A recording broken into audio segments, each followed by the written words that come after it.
2025년 2월 26일 수요일입니다. 오늘 하나님께서 우리들에게 깨닫고 실천해서 은혜를 누리라 주시는 말씀은 전도서 8장 1절에서 8절까지의 말씀입니다. 불행을 피하는 법, 불행을 피하는 법, 이런 제목으로 말씀을 상고해 보십니다. 먼저 말씀을 함께 봉독하십니다. 누가 지혜자와 같으며 누가 사물의 이치를 아는 자이냐. 사람의 지혜는 그의 얼굴에 광채가 나게 하나니 그의 얼굴의 사나운 것이 변하느니라. 내가 권하노라. 왕의 명령을 지키라. 이미 하나님을 가리켜 맹세하였음이니라. 왕 앞에서 물러가기를 급하게 하지 말며 악한 것을 일삼지 말라. 왕은 자기가 하고자 하는 것을 다 행함이니라. 왕의 말은 권능이 있나니 누가 그에게 이르기를 왕께서 무엇을 하시나이까 할 수 있으랴. 명령을 지키는 자는 불행을 알지 못하리라. 지혜자의 마음은 때와 판단을 분별하나니 무슨 일에든지 때와 판단이 있으므로 사람에게 임하는 화가 심함이니라. 사람이 장래 일을 알지 못하나니 장래 일을 가르칠 자가 누구이랴. 바람을 주장하여 바람을 움직이게 할 사람도 없고 죽는 날을 주장할 사람도 없으며 전쟁할 때를 모면할 사람도 없으니 악이 그의 주민들을 건져낼 수는 없느니라. 아멘. 오늘 말씀에 불행을 피하는 법, 불행을 피하는 법, 이런 제목을 붙여봅니다. 5절에 보면은요, 명령을 지키는 자는 불행을 알지 못한다. 왜요? 불행을 피하니까요. 누구의 명령을 지키는 겁니까? 왕의 명령을 잘 지키는 사람이요. 그러면 왕 중에 왕이 누구십니까? 킹 오브 킹, 예수 그리스도시죠. 예수 그리스도는 하나님의 말씀이 성육신 하셨습니다. 그러므로 하나님의 말씀을 잘 지키는 자는 불행을 알지 못한다. 불행을 피할 수 있다. 자, 그러면 어떻게 하나님의 말씀을 잘 깨달을 수 있겠습니까? 지혜입니다. 지혜. 1절에 말씀합니다. 누가 지혜자와 같으냐? 누가 사물의 이치를 아는 사람이냐? 여기서 사물의 이치를 안다는 것은요, 사물을 보면서 그 의미를 해석하는 사람입니다. 그 의미를 해석하는 사람. 예를 들어 봅니다. 어떤 건지요. 애굽의 바로가 꿈을 꾸었습니다. 처음에는 살찐 소 7이 나오고요. 그 다음에 삐쩍 마른 소 7이 나와서 살찐 소를 다 없애버렸습니다. 이건 무슨 뜻입니까? 그 일들의 이치가, 그 의미를 해석하는 사람이 없습니다. 그때 요셉이 불려나가서 꿈을 듣고 그 의미를 해석해냅니다. 살찐 소 7마리, 충실한 7 이삭은 7해의 연속적인 풍년을 뜻하고, 그 다음에 삐쩍 마른 소 7마리와 쭉정이 7 이삭은 흉년을 뜻합니다. 그러니까 풍년의 때에 식량을 낭비하지 말고 잘 저축해놔서 흉년의 때를 예비하시면 되겠습니다. 그게 바로 사물의 이치를 아는 것입니다. 꿈이든 세상에서 일어나는 일이든 그 의미를 해석하는 사람이 바로 지혜입니다. 그것이 지혜예요. 사물의 의미를 해석하려고 그러면은 사물의 본질을 알아야죠. 본질을 알아야 합니다. 바람의 본질을 알고요. 왕의 명령의 본질을 알아야 합니다. 그래서 본질을 깨닫는 지혜, 본질을 깨닫는 마음을 가리켜서 지혜라고 부릅니다. 그리스인들이 말하는 소피아는 본질을 깨닫는 마음입니다. 그래서 그 본질을 깨닫고 나면은요, 다 분노할 것도 없고요, 또 너무 신나할 것도 없습니다. 그래서 얼굴에 평안합니다. 그의 얼굴에 광채가 나게 한다. 얼굴이 평안합니다. 우리말 얼굴은 얼이 살고 있는 그 사람의 그 사람의 내면 세계죠. 내면 세계가 사는 굴이다. 그런 의미로 해석을 하는데 참 재밌습니다. 얼이 사는 굴이다. 그래서 그 사람의 얼굴을 보면 그 얼굴에 그 사람의 얼이 보여요. 그래서 지혜를 갖게 되면 사물의 의미를 바르게 잘 해석하고 나면은요, 얼굴에서 사나운 것이 점점점 사라지고 온화하고 부드러우면서도 그러면서도 흔들리지 않는 바위와 같은 그런 얼굴을 갖게 됩니다. 당당한 얼굴을 갖게 되죠. 요셉도 그랬고 다니엘도 그렇잖아요. 느헤미야도 그렇고요. 두려워하지 않고 당당하잖아요.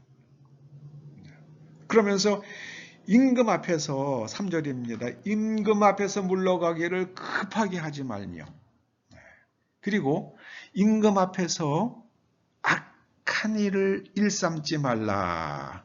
항상 정직하고 충성되라. 그렇게 말씀하십니다.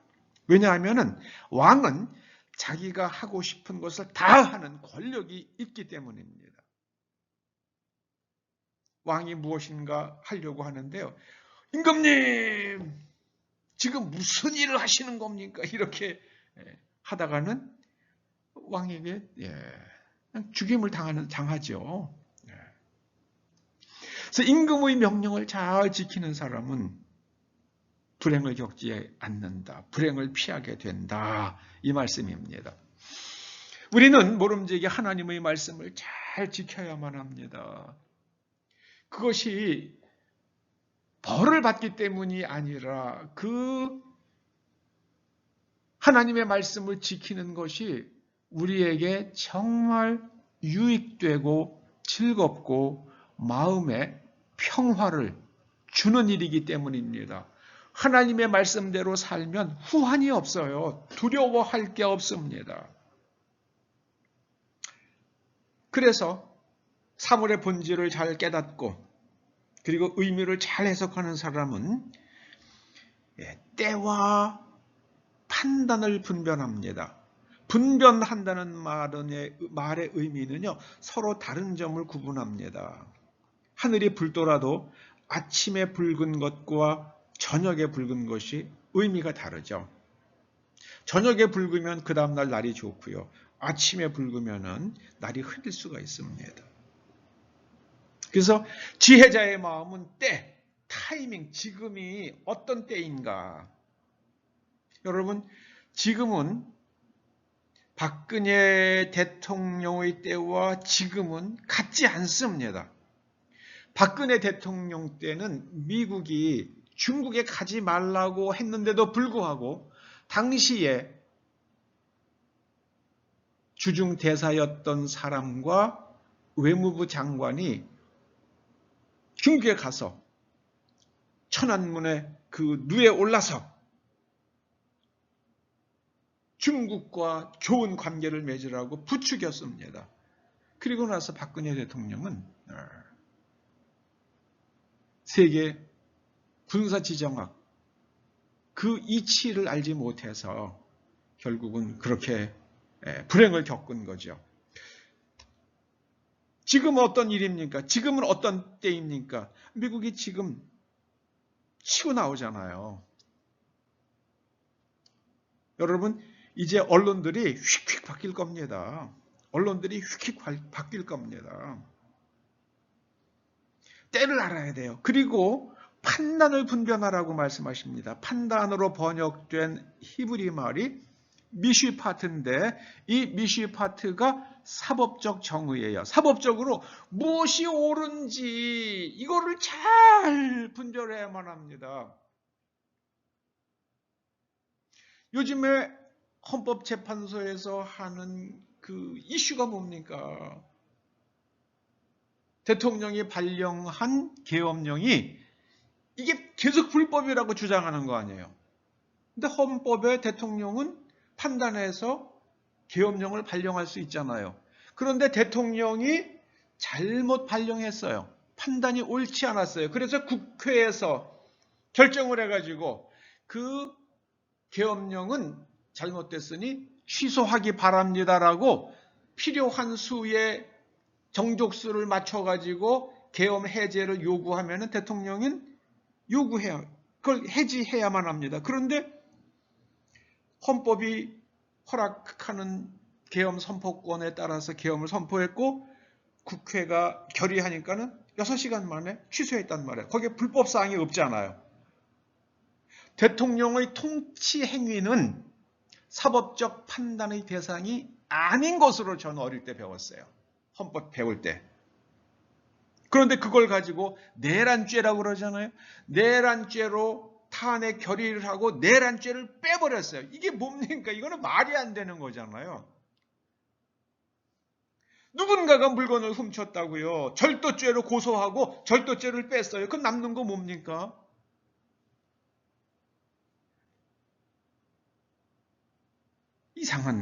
이상한 지금 헌법재판소가 이상한 지금 재판을 이거는 아예 내란죄로 탄핵을 했는데 내란죄를 뺐으니까 이거는 아예 각하다 이렇게 나가야지 된다는 게 저같이 법을 전공하지 않은 사람조차도 헤아릴 수 있는 상식이란 말이에요. 저는 헌법재판관들이 온당하게 이 미쉬파트를 분별할 수 있기를 기대합니다. 그 만약에 사법적 정의를 분별하지 못하면 국가가 대가를 치르던 국민들이 대가를 치르던 그들이 대가를 치르던 누군가는 그 대가를 치르게 되겠죠. 무슨 일에든지 타이밍이 있습니다. 밀물의 때가 있고 썰물의 때가 있습니다. 한번 나갔던 바닷물은 다시 들어와요. 또 때가 되면 또 나갑니다. 그 타이밍을 알아야 돼요. 타이딩. 무슨 일에든지 그런 때가 있습니다. 그리고 거기에는 정의가 있어요. 무엇이 옳은 것인가? 정의의 핵심이 무엇입니까?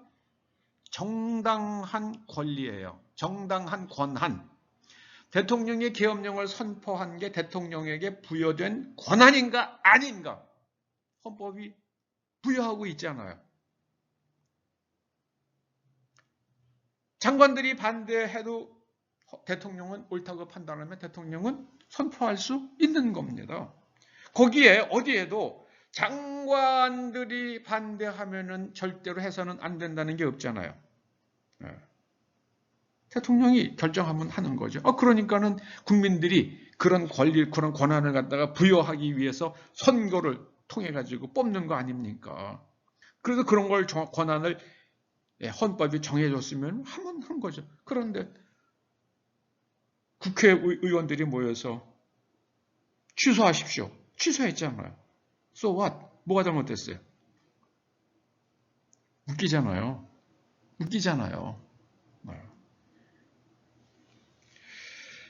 제가 볼 때는 그렇습니다. 저도 언론의 자유가 있는 나라에서 말할 수 있는 자유가 있는 나라에서 저도 그렇게 말해 봅니다. 예수님께서도 말씀하셨죠. 마태복음 16장 3절이요.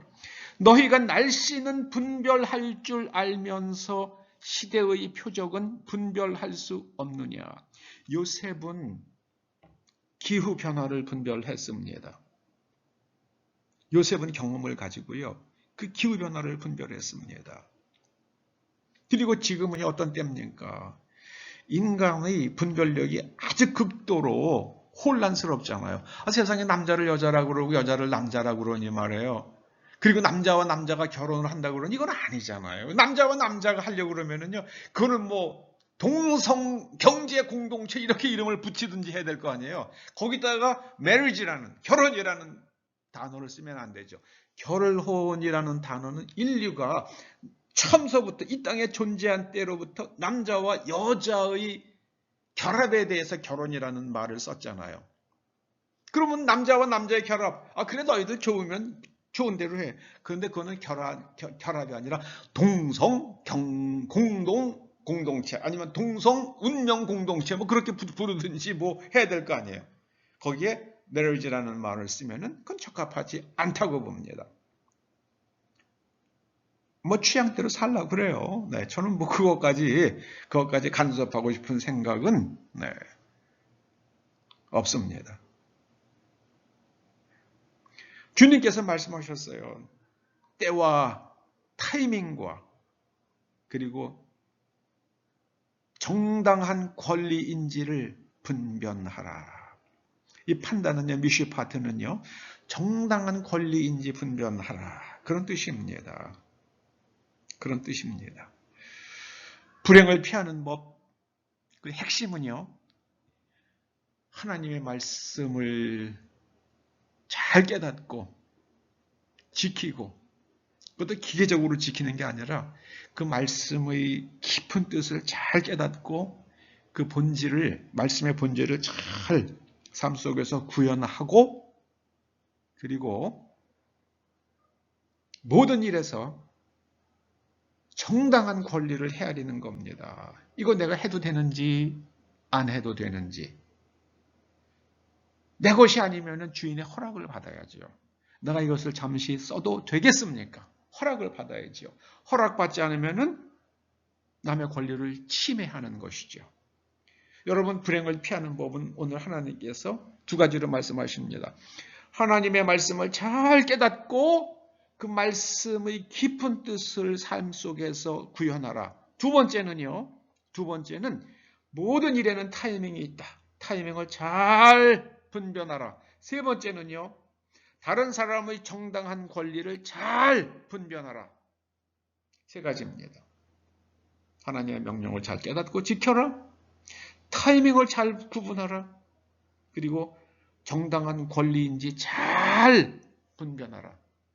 이것이 불행을 피하는 법입니다. 이것이 불행을 피하는 법입니다. 기도하시죠. 아버지 하나님, 저희가 잘 깨닫고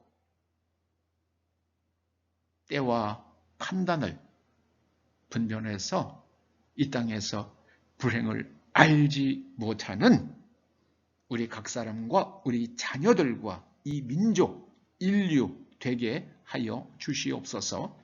예수님의 이름으로 기도드립니다. 아멘.